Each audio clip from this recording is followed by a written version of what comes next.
Hey Nerdpreneurs, Chris coming at you. Today is part 2 of our 2-part episode with Satine Phoenix. So if you haven't seen the first part of it, just go to your podcast app and check the episode right before this one, and I'd listen to part 1 first. But without further ado, here's part 2 of our interview with Satine Phoenix. Keep it nerdy. Keep it nerdy. Keep it real nerdy. Nerdpreneur, you know I love my work. Life's a game, so I'ma take my turn. Nerds deserve to put their passion first. Let them rap a verse so they can all be heard. Yeah, my nerdy passion basically is drawing. Correct. I'm a breeder of tarantulas, importing tarantulas and some other critters. I am a harpist. I do mainly Celtic harp, video game songs, songs from nerdy TV shows. Obviously, I'm big on Star Trek. It is creature design, fantastical biological creations out of watercolor. We are dice retailers.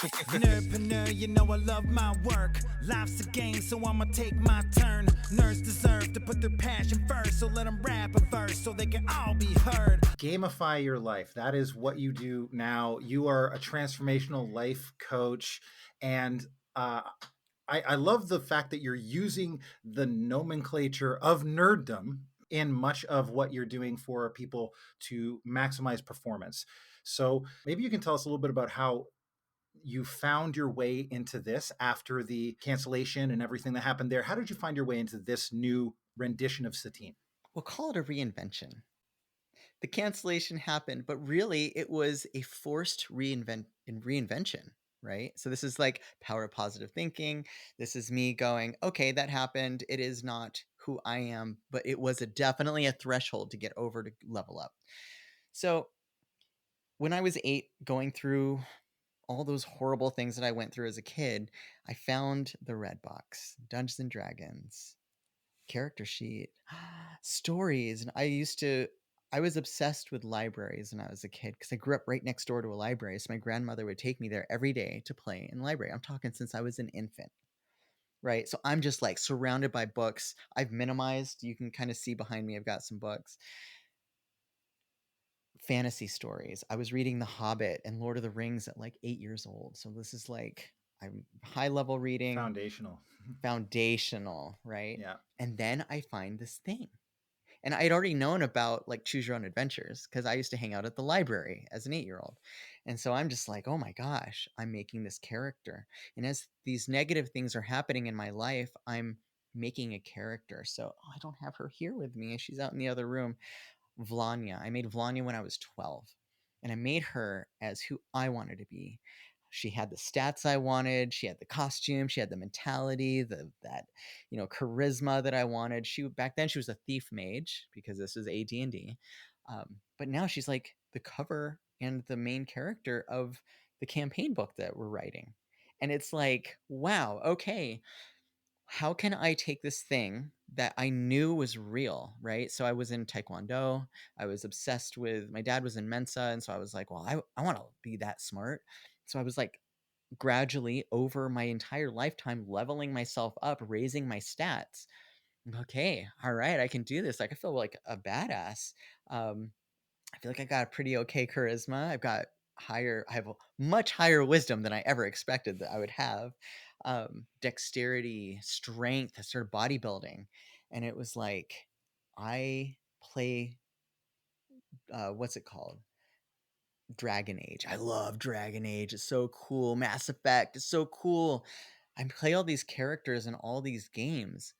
Why don't I literally just do that for me? Instead of sitting in front of a computer, like leveling up these characters, and then all of a sudden I lose the card, or I stop playing and I forget how to play, and then I like lose that character. Why don't I invest that time into myself? And so part of my like year and a half of reinvention was like, okay, who am I? And then I was like, okay, I can get stronger. And then I learned about human design. It's super wacky. So I'm pretty out there. I'm pretty woo-woo. Like I said, I've tried a lot of psychedelic therapies. I don't necessarily believe in astrology, but I definitely am super hardcore into human design. And basically this guy, like, I don't even know how he got into it. I can assume it was a very creative, quote unquote, creative, spiritual thing.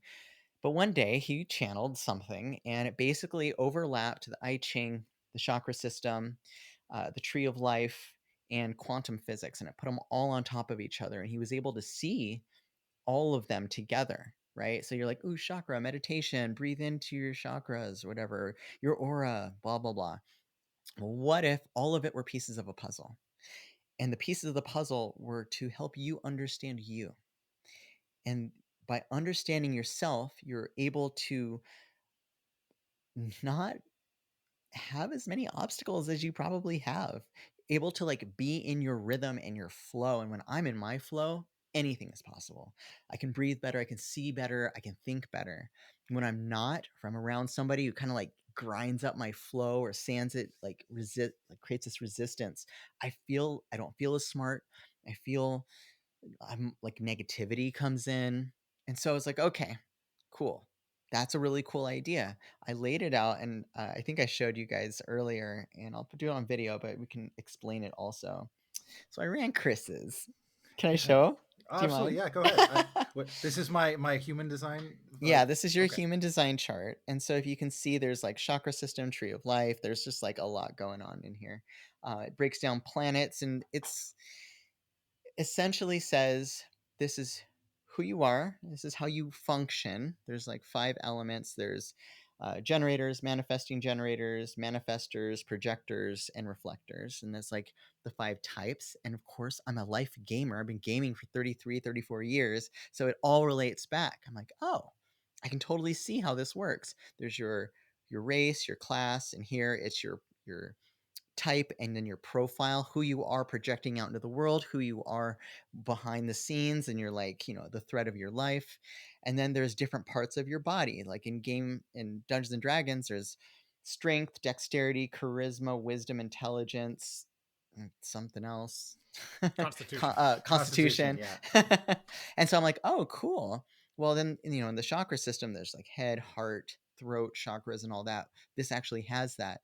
And so by certain elements being filled in, you have that within you. It's more sturdy, more stable. Some elements are not filled in. So say your identity wasn't filled in.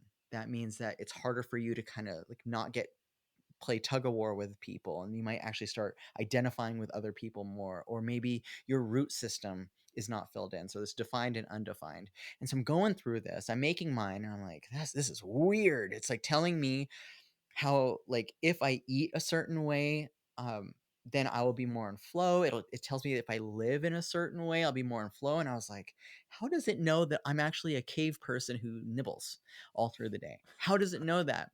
And then I ran it for a bunch of other people, and they're like, this is weird.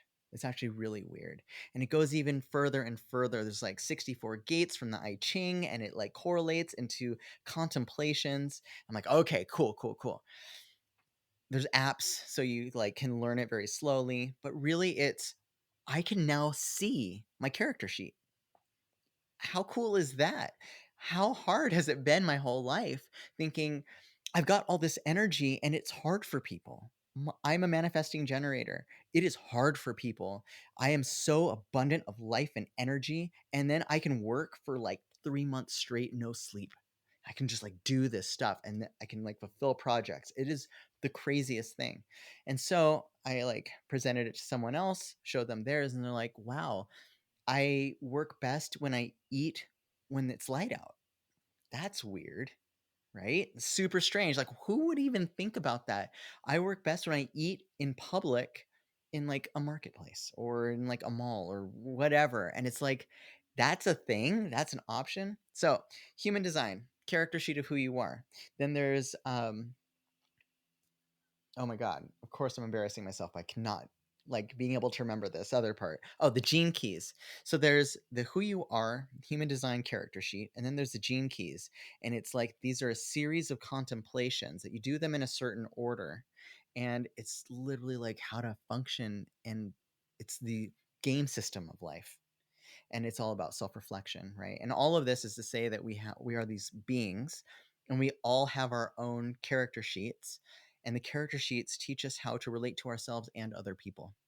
And so that's where the game design came into personal transformation. And it all comes back to self and centered. And can I accept myself? And it's not steered me wrong or anyone that I run these for wrong. I have to ask about the gene key. Is that like the in D&D and many games like it, there's the action economy? Like you've only got so much energy on your turn, so the gene key helps you determine what your action economy should be? Oh, man, that's a good question. Yes. Okay. Yes. It is like, it's that and a couple things. It is that and it is the dungeon. You can only go forward, back, left, or right at any given time, depending on what is open to you, right? So if you go forward, then the next room will only allow you to go forward and right. If you go right, you can only go right and forward or something, right? So it's like it kind of does that. It is the game. It's also the action economy for that specific function. And the map kind of sounds a bit like a Yeah, exactly. Because all of this is, and the interviews that I've been doing on my podcast just go to show that a lot of people who are successful can see how things overlay on top of each other. And so the gene keys are a series of systems that help you move to the next stage and level up in your life. So, yeah. I guess this is really about making choices, right? Because you even just the analogy of using the dungeon, it's like once you make a choice down a dungeon, you then have limited choice the next room, right? Like once you make a choice to go right, you have to go continue going down that, but that only has a right or left, or it only has a left or a right, or you can go straight or back. But it's I think that's a really interesting way in which to, I guess, if you were sitting down and coaching someone, to put a frame of reference for someone to be able to make powerful choices so that they can Yeah, make better and more strategic choices long term. absolutely. And what I notice is that it creates confidence. There's a lot of things that, we go through our lives. By your time you're 30, 40, 50, 60, man, you have had people project all their shit onto you. You just have. People want to tell you how you should be, how you should look, how you should function. And honestly, I've seen people burst into tears because they finally feel acceptance. And it's their own acceptance. Like, oh my God, this validates that I'm different and that my different is so unique and special to me that it's actually a superpower. And the other people are not going to understand it, except for that I do. Well, and so this human design, this essentially like me being able to see my character sheet. You do this for people in like I know you have a free 30-minute consultation that people can book with you, and is that where you start with people, or like what would people expect in that sort of consultation? So the 30-minute consultation is, what are you looking for, right? Where are you now? What are some of the roadblocks that you got that you feel are getting in the way of your dreams? And so it's me listening. It's game mastering. I've literally listened, and It's I like a session zero it's a almost. session zero. Exactly, totally. So I session zero them. I listen to them and their wants and their needs and their dreams and what they're capable of, what they're not capable of, and then if it's a good fit, I explain what I do and how I am. They're the captain of the ship and I'm the navigator, right? They say where they want to go and I will help get them there. But really, I work with them to get them there. I don't just tell them what to do. I have ideas, and we do start off with like, just track yourself and your awareness right now and see where you are, and then we can go and we develop a plan together based off of my like suggestions and stuff. But a lot of times my clients, like, they have the wisdom inside themselves. They already know who they want to be and how to get there. But really, it's just they need a little coaxing, right? So the 30-minute session is just us getting to know each other. Do we vibe well? Am I the right fit for them? And then usually it's like, okay, we'll work together for a month or 3 months or 6 months. And if it's more than a month, I'm just like, okay, let's do this human design thing because it's so important. Some people who want to invest for a minimal short time, they're there to do a specific thing. Sometimes it'll be, I want help with advertising. Help me design my Kickstarter. It's like, cool. All right, I can project manage. That's cool. You're hiring me to be your project manager. Great. I'm really good at that. Other people who are like 3 months, 6 months, 1 year, it's like, okay, we're in this to win this. Because eventually I fade off into the distance and they are the characters that they've been wanting to be. And so, which is not a really good business model, I guess, if I say it out loud. I was wondering. Hey, I will say this is actually a great thing to do, because when you give things away, Yeah. One, you're living in abundance. That's already important because there's enough for everybody. And it's not about the knowledge, it's about the doing, as Bruce Lee would say. Yeah. Not in those exact words. That's not an exact quote, but I think It was it's perfect. It's close. Don't close cancel to that. Chris. But yeah, but he did say something around, you have to actually act. You can't just think about it. So reciprocation is also a very, very powerful marketing tool. And so the idea of giving first, providing that, creating authority, creating reciprocation, all those things can lead into people wanting to spend more with you and spend more time to get the result. And it's not easy to do all this stuff alone. Like I've done coaching and I've also been coached. And I was able to do a lot of stuff on my own, but the value in having a coach, maybe you could speak a little bit about that, because I think we're dancing around like the real Sure, transformational yeah. element, but like, why should people even consider getting coach or getting outside help from someone like yourself or anyone else who they resonate with, if it's not you? And that's the point. It's the resonating, right? You're I have a therapist, and I had this really massive moment where there's research that shows that when you talk about things, it like kind of drags you into it even deeper and more. But when you write them down, journaling is a huge thing. I do that every morning. When you write it down, it gets it out of your system. And literally using a pen or pencil or writing utensil is more powerful than like texting or typing it. So people go to therapy, and there's a lot of different modalities, and I'm a big fan of them, like internal family systems, EMDR. Like there's some really good stuff, but it's a lot of going into the past and like crunching on stuff, right? It's a lot of seeing yourself, parts of yourself that are not your favorites, and crunching on it and moving and weaving yourself through. With coaching, it's accepting where you are, where you've been, and how to move forward. And that forward momentum is what I see coaching is the most important part of coaching. It's okay, cool. You have someone else to talk to about that. Here, we're going to go forward. And when we come to a road bump, then we're going to do a couple of little therapeutic things that can be helpful to get you over that road bump. I'm not your therapist. I'm your buddy. I'm your like BFF. I'm going to be here, and my job is to be here for this particular thing, right? And I see you and I accept you, and you can do no wrong. And that's what a coach is. I mean, there's definitely okay, well, you're going left, but we want you to go right, right? And there's the accountability part. So with my therapist, I can just like go over and ruminate and over and over and over, but she's not going to be like, all right, Satine, like you've been ruminating on this for like a month and a half. Like, come on, we got to move forward. Your coach is going to tell you that. Your coach is going to say, this is great. It's not getting you where you want to go. So let's do it. Let's talk about this thing that you're kind of bringing up very slowly, very little. Not get over it. And this is where internal family systems comes in. And I am not a therapist. However, I love this practice. You bring up the thing that's your roadblock, you see it, you understand the things that are involved with it. You say, thank you for protecting me. We're going to put the protector over here, and we're going to go in and really get intimate with that part of my past that's causing that roadblock.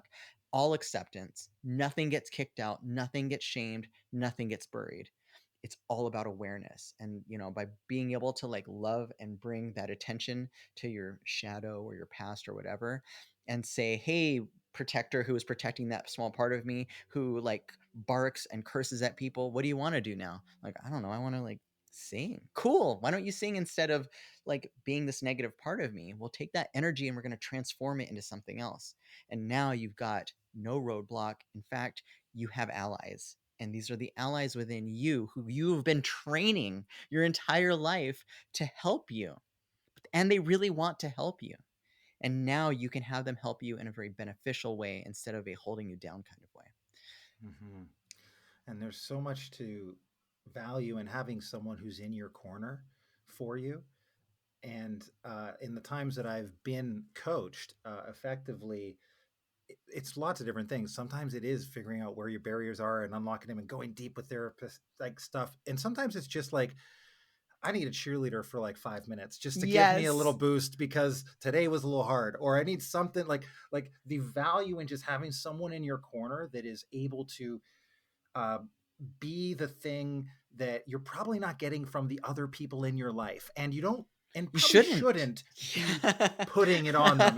Exactly. I talk to businesses all the time where they're like solopreneurs and they're trying to make their vision of a business go forward, and it's this really special thing for them, and they're the only person. They're like, I always say, Oh people are man. generally delusional about their success at first, and they have to be. You have to be, if you're an entrepreneur, a little bit delusional about your success. And when you're like that, and you go home to your husband or wife or partner, or you go to your friends or anybody else like that, and you're just like, oh, this is what happened today, and this is how it is, and this is what should I do, or how do I do it, and you're laying all of this on them. Yes.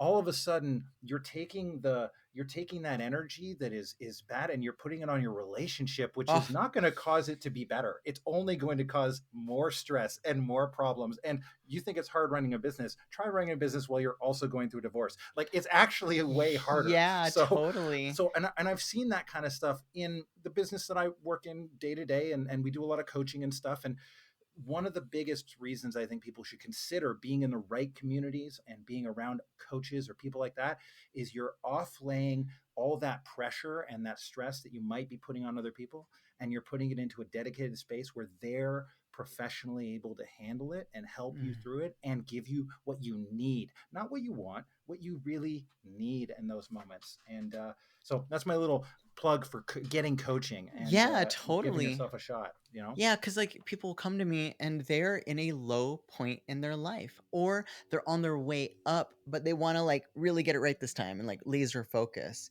And that's why I say gamify it, because Can you talk about what gamify is? Because some people may not know exactly what that means. But yeah. yeah, and it's a kind of a buzzword in business. I'm going to say, like, I've heard a lot of Oh, people, is oh, it? we're gamifying this, and that means we're adding badges, or we're doing that. Like, what does that mean for people? Because it is Tracking kind of a loyalty buzzword. points. Yes, exactly, right. Yeah, it's about seeing the world in a new light. It's about play, right? I got it literally tattooed on my throat. It's about play. You know, you go to a job, you work this job over and over, you have this life, you know, you get up, you get ready, you go to work, you get off work, you go home, you make dinner. It's like this monotonous thing.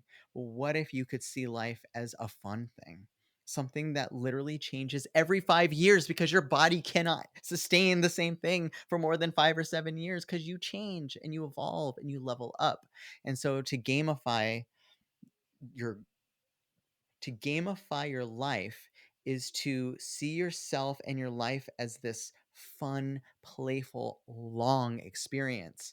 And so we create habits that are kind of like playing a video game. And some people don't play video games, but they like board games. And some people don't like board games, they like phone games. And some people don't like phone games, they like crossword puzzles.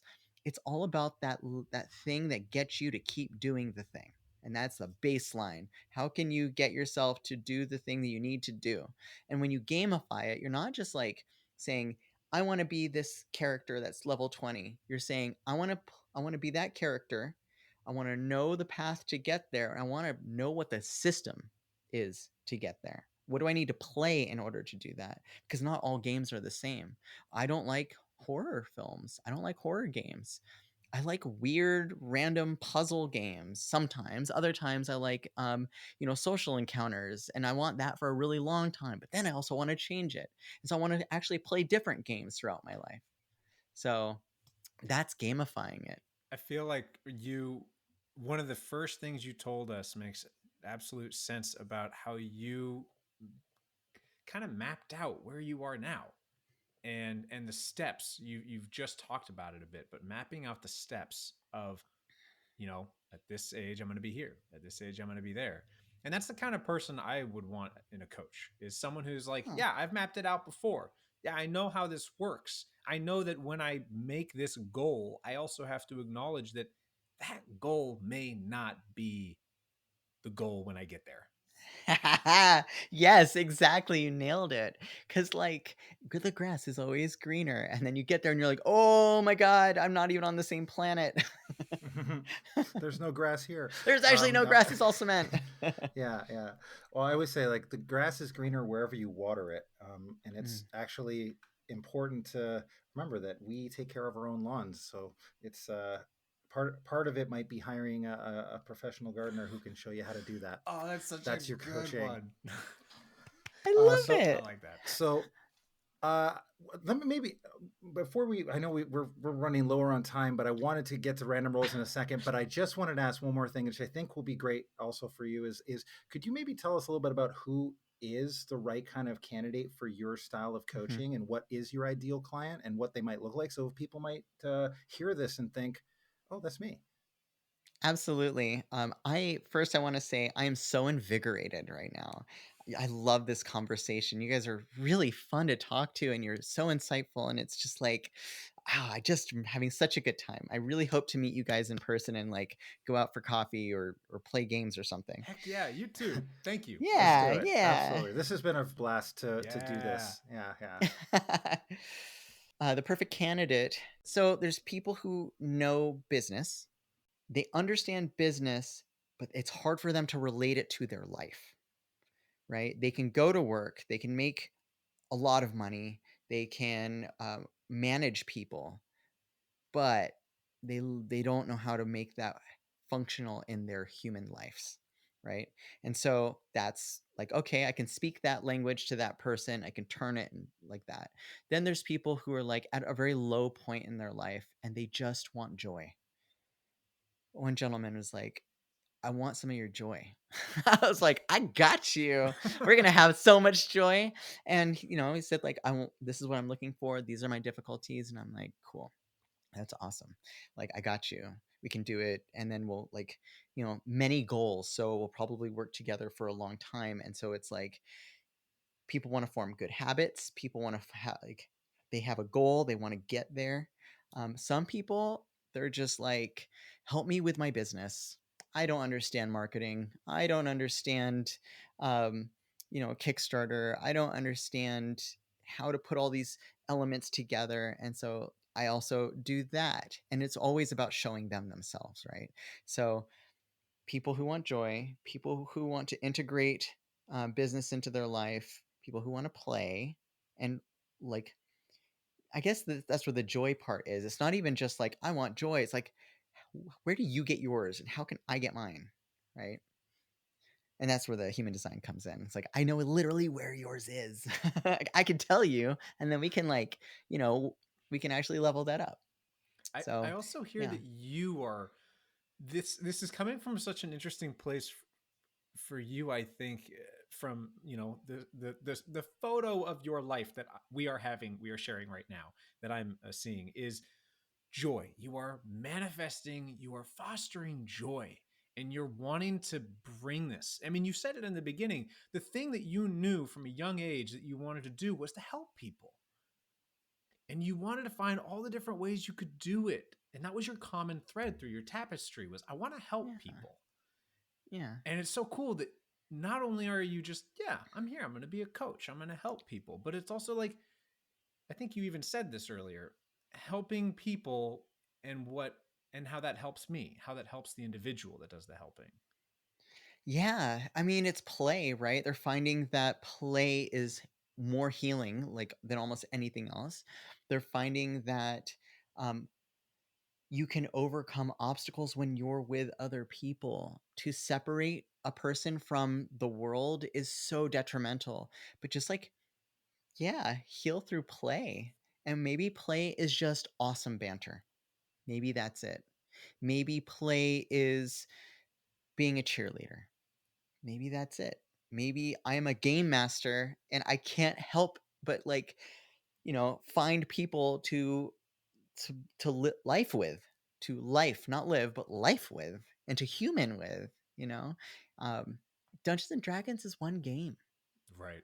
It's just a small small little sphere in this experience of life. Just one example. Yeah, exactly. Because like Cthulhu is really good. That's a really fun game. I mean, I was just about to say Star Trek Adventures. I've been on a huge kick on that Oh, one. really? I'm a big time Star Trek fan. And Cool. ever since I really made that full leap into being the GM with both feet, there's been such a healing journey for myself. So that's immediately what I thought of with what you just said. Thanks. It took a lot of courage to admit that I wanted to be a coach. I was so embarrassed. And I was like, I am not qualified. And I'm like, actually, I have certifications. I actually am. But, and that was me in my own way. And then somebody was like, actually, you were way qualified because you actually faced your shadow. You were publicly humiliated and destroyed. You were burned like a phoenix, right? Burned into ashes and literally had to crawl and rise back up. I mean, that is not an easy thing. And I was like, wow, thank you. Thank you for that perspective, because I know that I have value, and I didn't know for so long, like, what to do with all of my experience. But this feels good. This feels absolutely perfect. Yeah. And more sustainable and healthier. Yeah, right. I bet. So I'm hearing also if somebody has imposter syndrome, they might be a good candidate for you as well. Yes. Because there are a lot of people. It's a consistent subject that we have on our show. Really? Where they're like, I didn't really know that I was going to be a business owner. I just wanted to do this thing. And then someone said it was really good. Could I buy that? And then I'm like, oh, sure, I'll make one for you. And then 10 people wanted it. And then 100 people wanted it. And now I'm selling these things all the time. And I didn't think I was a business. So there's a lot of that process where you stumble into nerdpreneurdom. It's very consistent in our guests. They just followed their passion, and then they've had to figure out the business side.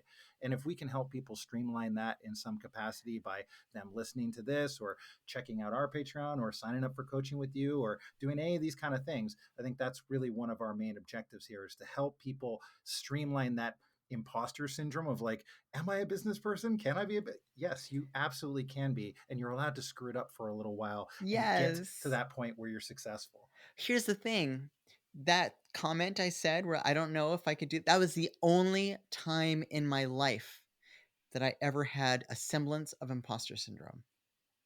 When you're an artist, you just know it. It just exists. It's just here. You just are. And then you figure it out. You know that like over there, that's over here is like when you've been doing it for 20 years. The time is not necessarily linear, right? It all exists all at the same time. And therefore, you can't be an imposter. The person who makes $100 million right now, there was a point in their life where they didn't. There was a point in their life where they were 5. Yeah. It's like any man or woman that is in the arena is not an imposter. Yes. Well, and sometimes you just gotta, like, there is the saying, fake it till you make it. And I think that there is, like, it's not a long-term goal. You really can't fake it forever. So you have to live with integrity. However, to get yourself on the field, it's okay to fake it. You know what I mean? Like, it's okay to pretend like you're an entrepreneur or that you're really good at this at first, just to get yourself out there. It's level 1. It's just level 1. It's level 1. I love that, right? You're just getting your first level. You're getting your first experience, and get yourself to level 2 by telling yourself, I'm a fighter. I was really curious, actually, because we do ask everybody this, or almost everybody this. What is your definition of a nerd?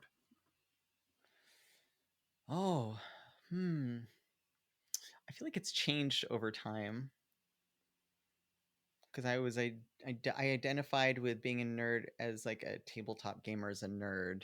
Someone who got bullied in the 80s because I was raised in the 80s, who got like garbage can and food thrown at them and humiliated in public. And like, I was the school nerd, right? And so the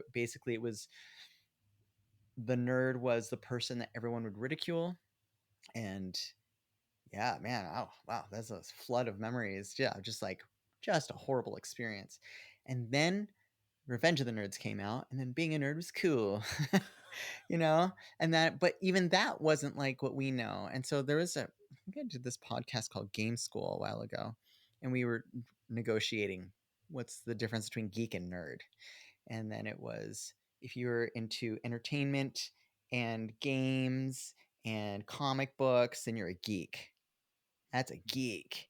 But a nerd was somebody who's like equal obsessive, right? But more into like science and computers and technology and the universe. That's what I remember we had dissected it into, but I feel like over the last 10 years, 15 years, it kind of even got more concise. So a geek, who even says geek anymore? Nobody says geek. We don't. Yeah. No. I don't think it's even in the ether. But a nerd is somebody who likes Game of Thrones, likes video games, likes adventure movies. And like that's it. Like just kind of into entertainment that has a fantasy or sci-fi twist. I have no short answers, by the way. That's okay. We'll get you in the rapid fire. We're going to Really? okay. Short answers. So, All right. So random rolls. That one. Random rolls. In this one, we're going to ask you questions that are less serious and more fun. So go ahead. We'll do a couple of them, and let's start off with just your first roll. yeah, D100. So These are the Sirens Bar dice. This is the Inkwell and ink pen.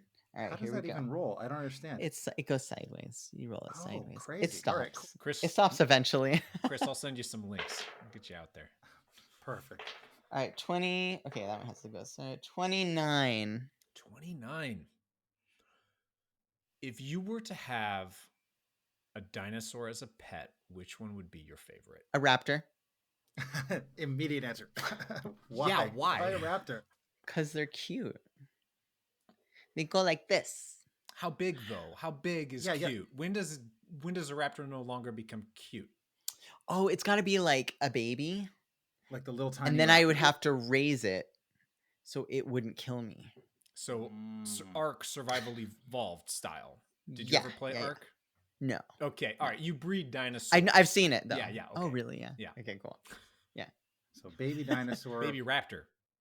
Baby raptor, and then raise it, feed it, and then they love you, and that's the pet when it's bigger. Although I have heard, I don't know if this is true because I'm not a dinosaur nerd, but I have heard that raptors were all really small, and that there was another one that was bigger that was a totally different, like it was in the same genus, but it was a slightly different species. I don't know. I could be wrong about that. But if you are a dinosaur nerd and you're listening, please chime in. We want to know the answer to this. All right, let's roll another one. All right. 73. All right. Is there anything that you are waiting for from Wizards of the Coast or D&D for them to actually release and do that they haven't done yet? Not at all. It's a perfect question. I wanted to make sure there was no anticipation anymore. It was Eberron, and once Eberron came out, that I was good. Yeah, and Spelljammer ships. I like Spelljammer just for the ships. I do a lot of astral plane stuff too. Yeah, the astral plane is super fun. It's just weird, like my head. It's so weird. Oh, and you can have anything in it. It's literally space. There could be anything there. So, why do you love Eberron? I'm curious. Like, what is it about that? Oh, I'm so glad you asked. That's the question that I didn't know I want asked. It's Arcana Punk, right? It's like magic. Yeah, it's like, but they got airships. Instead of steampunk, it's Arcana. Yeah, and the colors are spot on. It's like blues, purples, pinks, golds. It is the coolest. Also, I love the idea that Droam is a civilization of monsters who are smart and are trying to integrate with the rest of humanity, but the rest of the societies are like, no, we don't accept you for being actual creatures because we're monsters, right? Yeah. I didn't know about it is Droam. so cool. Yeah, Droam. It's called Droam. Droam. Got it. And it's it's run by these 3 hags. It's pretty cool. Yeah. Tell me more. Maybe not right now. But it's the sisters of Sorakel, and they're really cool. But I really like that they're Medusas and there's harpies, and also that goblins are cute, and then the tieflings, and then the minotaurs. Are they all good aligned? Well, that's the thing. It's a post-war game, right? So basically a nuclear blast went off, took out an entire country. And so it's like post-war, what is good and what is evil? And so I love that obviously through this conversation, you could probably get that nothing is black and white. Everything's got to be like shades of interesting. And so this game is pure shades of interesting. Nice. Yeah, go ahead, roll one more, please. 43. Wow, weird. Okay. If you were able to learn a skill like Neo from the Matrix learned Kung Fu, what skill would you choose? Like a real skill or a superhero skill? Any skill, I guess. I guess it has to work within the Matrix, so yeah, probably real.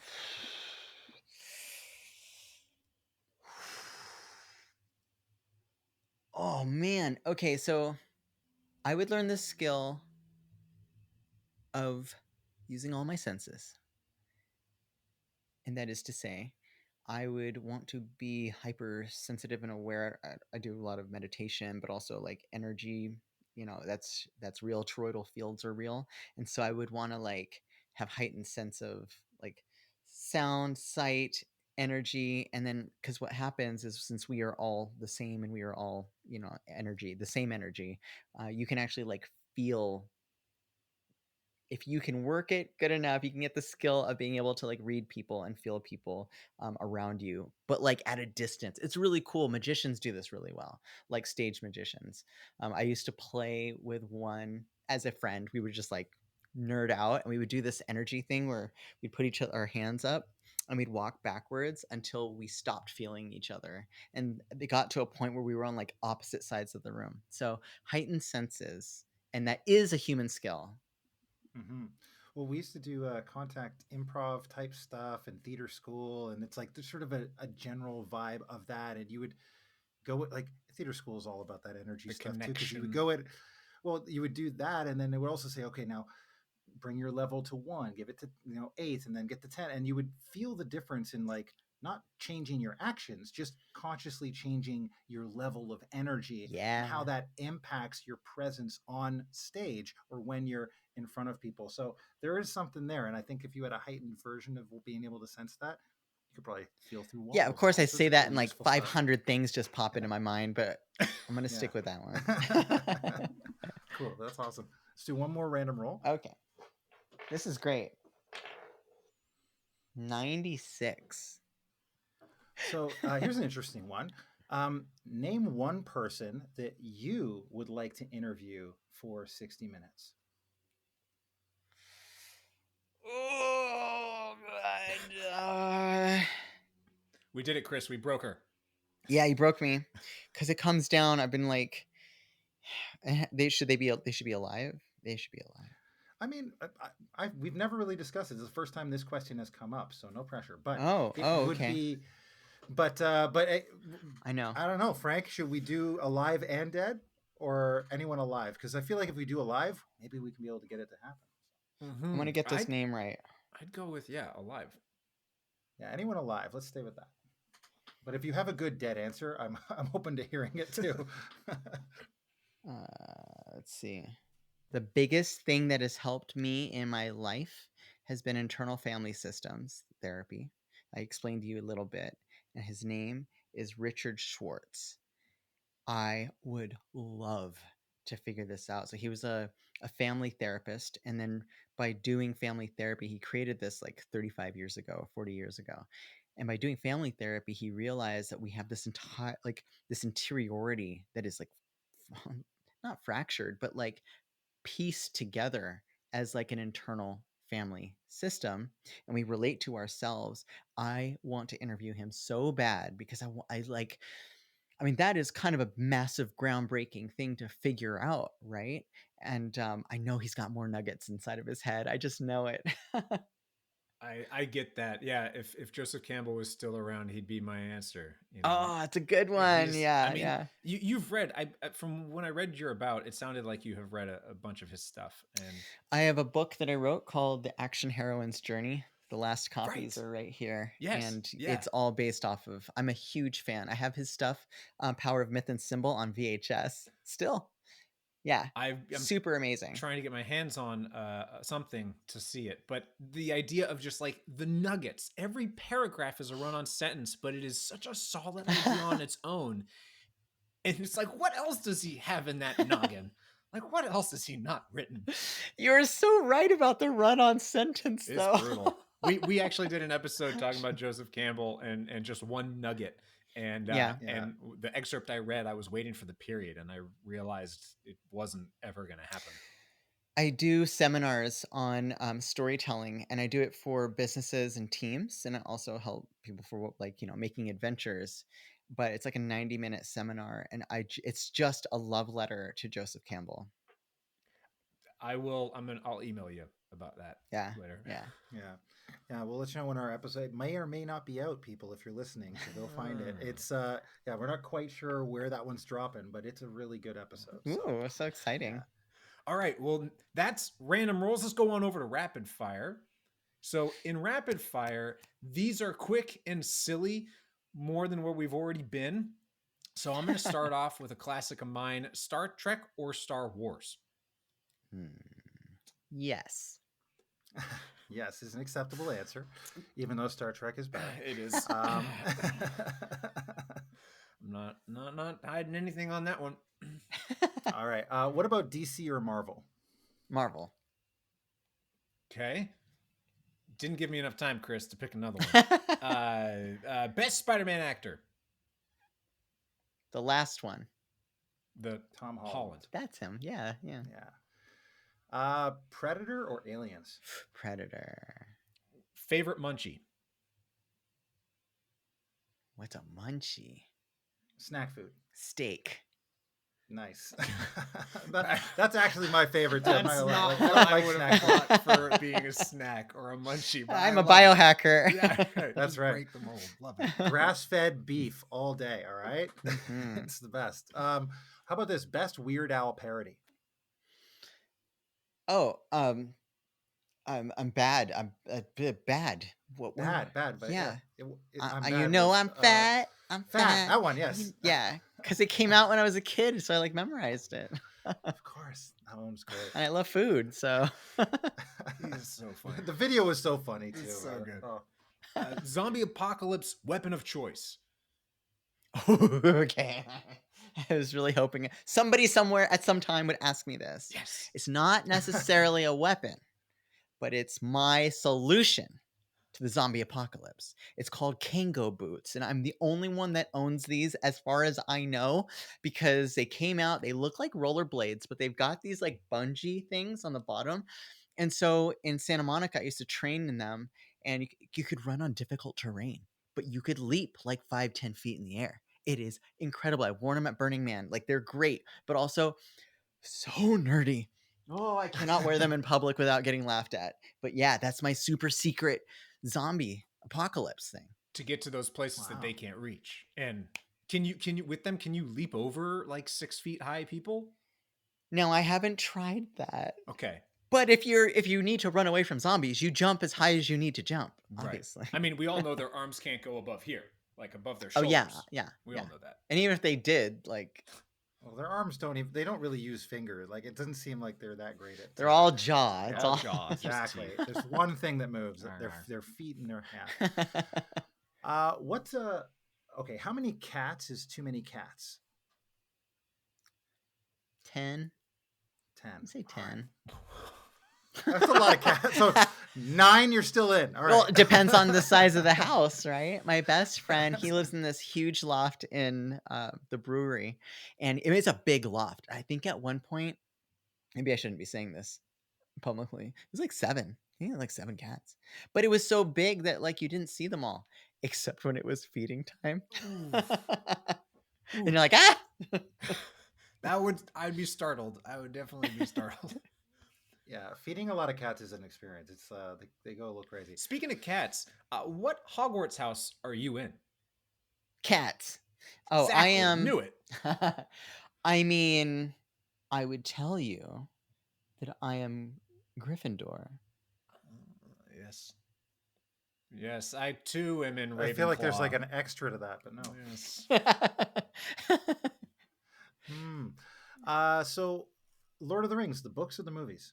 Books.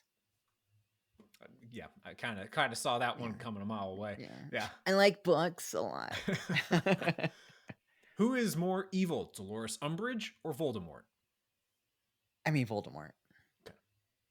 What's your answer here? Yeah, well, for me, I would probably do Dolores just because it's such like a she's more of this internal obstacle that the hero has to get has to find a way to like it's more of how do they solve it within themselves. You know, she's less of a I'm going to fight her and defeat her, whereas Voldemort's like this is a matter of life and death. I accept. Yeah, no one will feel bad if you just like Avada Kedavra Voldemort, but you can't do that to Dolores Umbridge. You just can't, because she's all dressed up in pink and she works for the government and she's very nice to you. So there's a real she's like, lawful evil. She makes it hard to, yeah, it's a little scarier now that you it's like harder when bring it's lawful it to light. evil and part of the government. Like you can't easily get rid of a person that's a part of the government lawful evil. Yeah. You know? Totally. So since we're on the Harry Potter train, I want to ask, what would be your Patronus? What animal? RPG. You can't see her. She's over here. That's my cat. She's a Russian blue. A cat. Her name is ARPEEGEE or RPG. Oh my gosh. Nice. I actually did see her on one of your recent reels. Yeah, so she's adorable. Just such a Disney cat. Oh my god, yes. By Disney cat, do you mean she's like a sucker for the camera, or she literally looks like a cartoon cat? She's got like the big button round eyes, and she's so romantic. She like everybody, she does this too, so nobody's special here. But she'll like you walk into the house, suddenly you're on your back on the couch, and she's on your chest, and you're like, how the hell did I get here? And then she looks into your eyes, and she wraps her hand like this around your face and cuddles with it, and all of a sudden her face is right here, and you're like, and she just starts giving you little kisses. I'm like, every person that comes into my apartment, and yeah, she's the romantic cat. Nice. That would be quite the Patronus. Just shows up and just like, how did I get on my back? Oh my gosh, I'm so disarmed. Wait, where did the person go that I was attacking? Oh, I don't even care anymore. It's my turn. What show was ended too soon? Torchwood and Fringe. Fringe. Say Fringe. Yeah, I've heard of that one.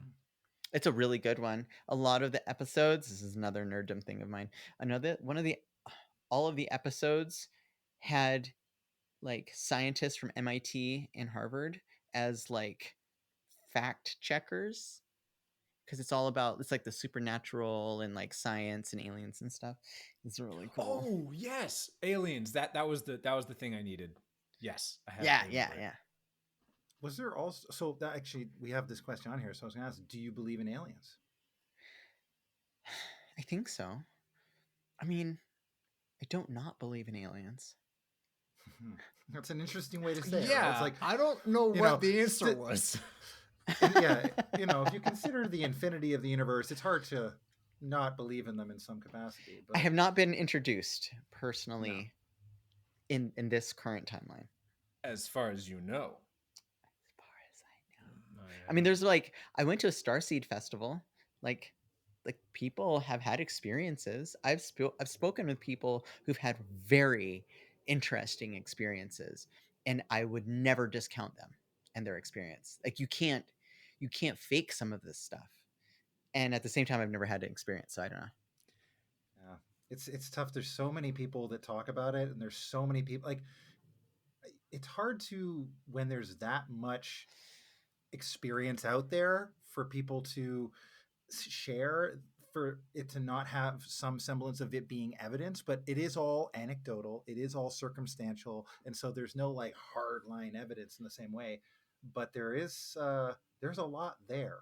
I've had a lot of psychedelic experiences, and I've had interactions in these experiences, but they were not in this dimension. So therefore, so is that an alien? Is it not? Like, I don't know. Right? How do you know? But I would like to meet one. You said you play video games. Is that right? I do. Sometimes we all need what I like to call a nothing box, a place where we go to just do nothing. Maybe you don't need a nothing box, but someone like me, I do. What game would you play when you need the nothing box? So I love this game, and it goes on and on and on and on. It's called Two Dots. That's it. It's two dots. And in the two dots, you connect dots. There's a game called The Watcher. Is it called The Watcher? Where you're on an island. The Witness. That's what it is. It's called The Witness. And you're on this island and you walk up to a platform. It's kind of mist like. Okay. You walk up to this platform and then you connect a dot down a line to another dot. And then you follow the cords from that machine over to another place. And then you take that dot, goes to another dot to another dot. And the entire game teaches you how to play this game. And it gets very complicated. You're using the horizon to connect things and like depth. Like it's crazy. This is a tiny, tiny version of that. It is so cute and it is not complicated, and it activates this like grindy puzzle part of my brain, but it's almost like, when people play like Bejeweled or like the ninja slice Fruit Ninja. games. Fruit Ninja. For that one. Yeah, it's like that to me, except for it's like really difficult and like satisfying. Nice. Cool. It's like puzzly. Yeah, it's like really hard, but yeah. It's funny because it doesn't sound hard to connect two dots, but I know. like it. Intrigues me. I will look it up now. Yeah, and if you get addicted to it, let me know. Okay. Is there a referral program? If I have done God's work. So, subtitles on or off? Depends on what I'm doing. Well, subtitle. I'm curious. Like, what does it depend on? I think I like subtitles. I'm trying to think of the last time I used subtitles. I feel like it was like watching Game of Thrones or something. Yeah, something with Yeah. lots of low dialogue, because sound editing things it just sucks now. Like, I don't know why we can have all this amazing technology, but we can't make people and actors sound good through my speakers on my TV. Like, yeah. Or if I'm like out somewhere and I'm like watching TV on my phone, I really actually watch a lot of TV. So I'll be like on my phone, so I'll have subtitles. So if I'm in public, I can just read it and I don't have headset or something. But as an artist, I spend a lot of time by myself. And when I'm making and editing things, I like need TV on. It sounds weird when I say it out loud. No, that's okay. I'm from the same generation. I was I'm almost 40, so I think that was just how we just had TV on all the time. TV was on all the time. All the time. Like, yeah, during dinner, like at school, like everywhere. Like there was always TV. And I know we got these phones things now, but like it's not the same as having just this running drone of things in the background. I get it. Like I often have to have something on. I even didn't bring a TV into this house when I moved here in December. And then I found myself just using my iPad, and I could take it in any room. Right. Nice. My last rapid fire here is the last 3 books you've read. Oh, $1 Million Leads by Alex Hormozy. It's a great book. Oh man, are you on school yet? Not yet, but I just got. Okay, I did sign up. I have not checked it out. I've just been too busy. But is it awesome? I'm curious. It's pretty cool. It's pretty cool. Yeah, I want to dig in on that. It's something I wanted to bring up for one of our Talking Nerdies, actually, Frank, is this thing called school. So we'll have to check it out. Satine, are you looking at your Goodreads right now? My Audible. Oh. I'm trying to figure out what I can tell you and what was too exposing for me. So I am reading something called Terror, Love, and Brainwashing, because I feel like I'm writing a book. I'm writing a couple books. Sirens, obviously, that will be finished first. But one of them is on the cult-like way I grew up, right? With like the cult of one, my father, and then like my relationship with men. And so this is a fascinating book called Terror, Love, and Brainwashing by Alexandra Stein. And it goes into just religious cults, political cults, individual relationship cults, and how these like these like simple threads are like it's basically narcissistic abuse, but also coercion and all this other stuff, and how easy it is, especially for smart people. It's almost like you would think, oh, weak people or vulnerable people. No, like literally their target smart people. So I'm really obsessed with that for my book. And then the last one is You Are the One You've Been Waiting For by Richard Schwartz. So it does a lot of the internal systems, but there's kind of a big movement right now with like love yourself, then you can love someone else. And so that's that one, which is funny because I swore that I was reading something by like Napoleon Hill and like other ones, but I think I had to restart my phone. But I also listened to a lot of like business books. Yeah, the first one you mentioned sounded like one. I don't know it. I mean, but Chris does. Alex Hormozy's books. So he's got $100 million leads and then $100 million offers. Yes. Yeah, so offers came good. first, and it's. I mean, if you just want to learn how to sell almost anything, it's a really good. And I also recommend his podcast. I don't usually recommend other podcasts, especially business ones, but it's so good. We're pretty good, but he has a really good business podcast. It will make you money and make you rich if you listen to it too. And if it's on Audible, you can listen to his audiobooks for free. He basically has found a way. He's like, I just want to give all of my stuff away. And I'm like, I wish if for some reason my company, my new supplement company goes haywire and I start raining money, I would totally give people their money back for Siren's books, and I would finish the book. But like, that's not how the world works. Yeah. I only have one more, and I'm curious. It's not going to be nerdy, but Tupac or Biggie? Neither. Yeah, not into. Yeah. Not into rap. That's okay. Yeah. There is and that was my era too. And it's Biggie, but that's okay. Because I would have said Tupac, but yeah. Well, I figure if you're on the West Coast, I had to ask. Yeah.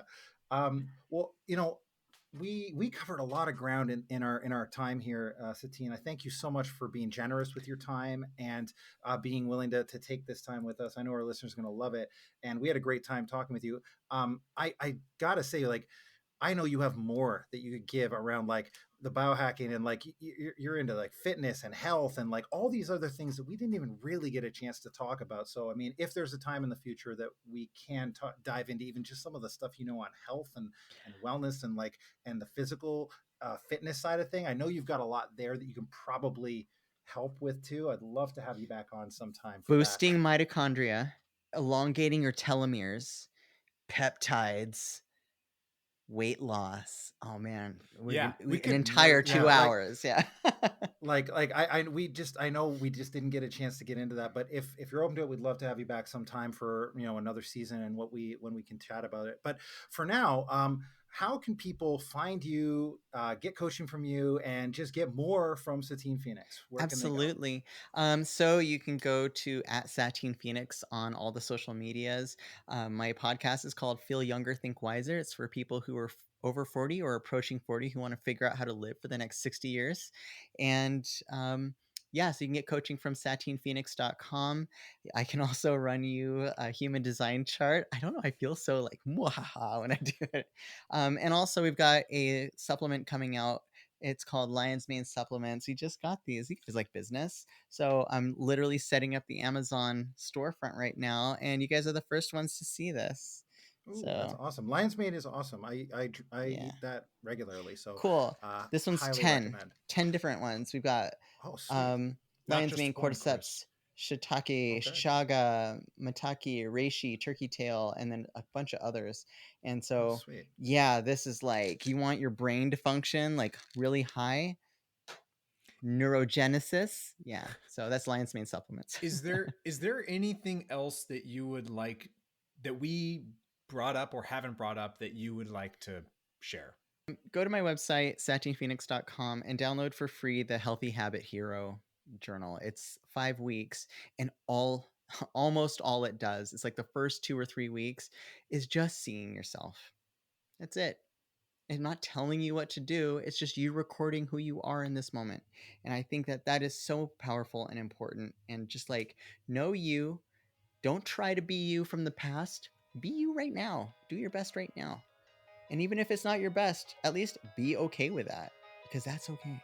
I downloaded that, by the way. It is awesome. Highly recommend it. Go check it out at satinephoenix.com.